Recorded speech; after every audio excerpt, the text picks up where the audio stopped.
Okay, here I am at work after hours, and I'm here to show you about tape. So let's turn around and I'll show you a little bit about tape. So I got all kinds of tape here that I'm going to show you.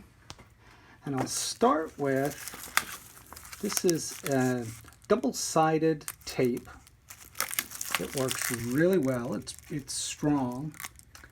And this is basically used for mounting either addresses or whatever, but it comes in very handy. When you have a double-sided tape and you want to mount it and make sure it's strong and weatherproof, that's the stuff. Now this is the more indoor version of that. It's like foam. It's got a little thickness to it. There's a smaller roll here, and we use this occasionally indoors for things, but if you really want to make it secure, that stuff. Here we got blue painter's tape, but a thin version. This is only 1/4 inch.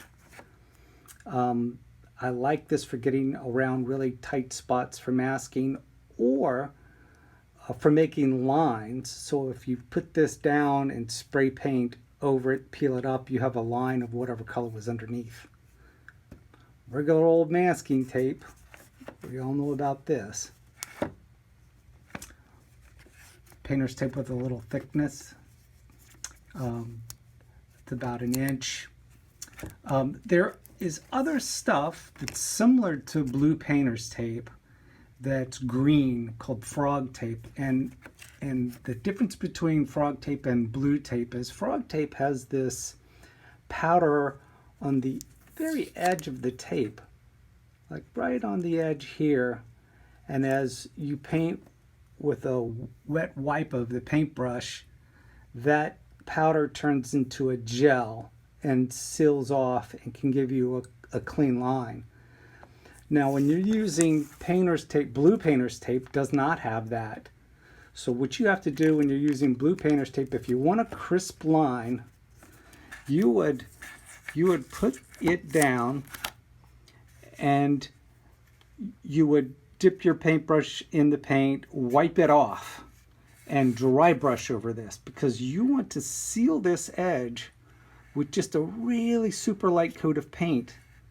Because if you put wet paint on this, it's going to leak underneath. Always does. So if you're wondering why you can't get a clean, crisp line using painter's tape, dry brush over top of it first. You want to seal that, but you don't want it so wet that it's going to leak underneath. By doing that technique, dry brush over top of it, let it dry, then you can come back, maybe even with a second dry brush, let that dry, and then paint. You'll be good.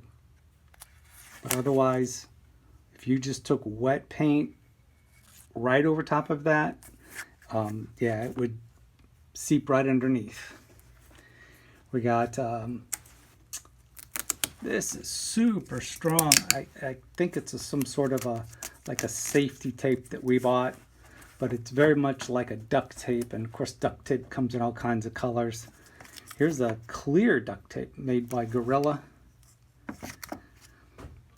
This is gaffer's tape. Gaffer's tape is wonderful stuff. If you don't have gaffer's tape,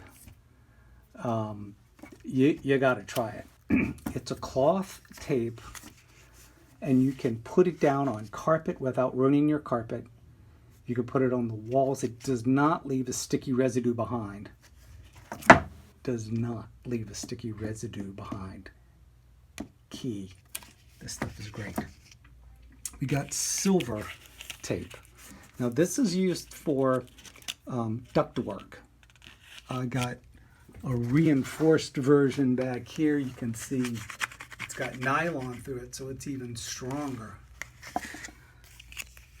But this is pretty strong stuff in itself. It's made for metal ductwork. I've used this in crafts. It cuts super easy, stays reflective. It's good for making knives, daggers, anything you want shiny. It even gives a simulated silver inlay look. Some more regular duct tape or masking tape. nylon tape. This is very strong stuff. There's nylon threads in here that hold this tape. So if you were moving or something and had something that you really didn't want it to come open, this nylon tape is really good. The Postal Service doesn't like it for some reason, but there's nylon strings in this. We got electrical tape, which is used for electrical connections and around outlets and things like that when you're putting them together. I got double stick tape. Now this double stick tape is wide. I've used double stick tape. There's dispensers that have it.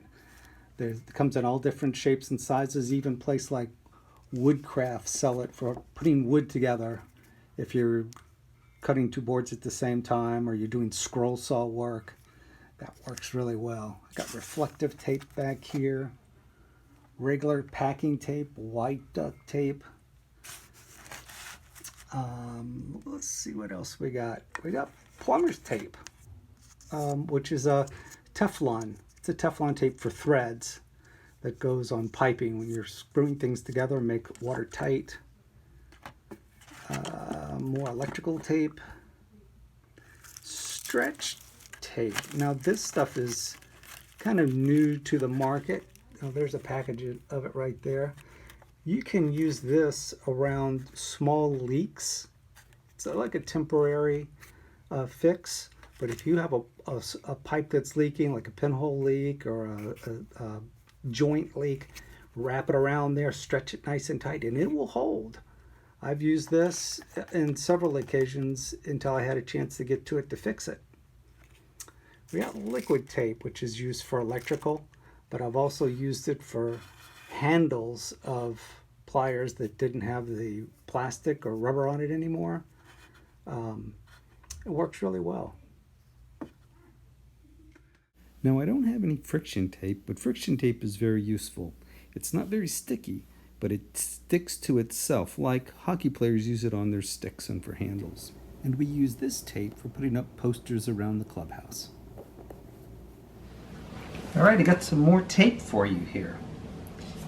Masking tape, like I already showed you before, masking tape. We got thin masking tape, and this is pretty good, especially if you're trying to get a line. You pull it tight and push it down with your finger, and you can get some curved lines that you wouldn't be able to get with the 3/4 inch can do to achieve that line. Now this looks like frog tape, but it's not. This is automotive masking tape. And what you can do is lay some down on a piece of glass. I got glass here, and just cut off a thin strip of it. And now this will bend. You're pulling this tight, pull it around, and you push it down as you go. And this way you can get nice smooth curves when masking.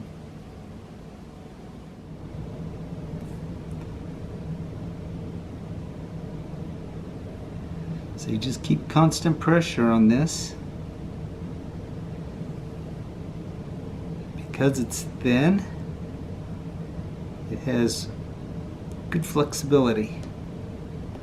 So if you're masking something to paint, you can have a nice, smooth, graduated line, and then come back in and just tape right up to that line.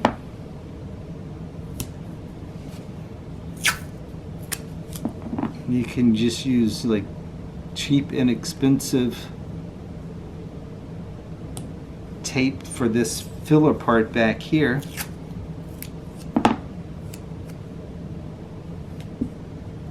And you can and get very smooth, professional lines like that. You couldn't do that with a 3/4 inch piece of tape unless it was specifically designed and says flex on it.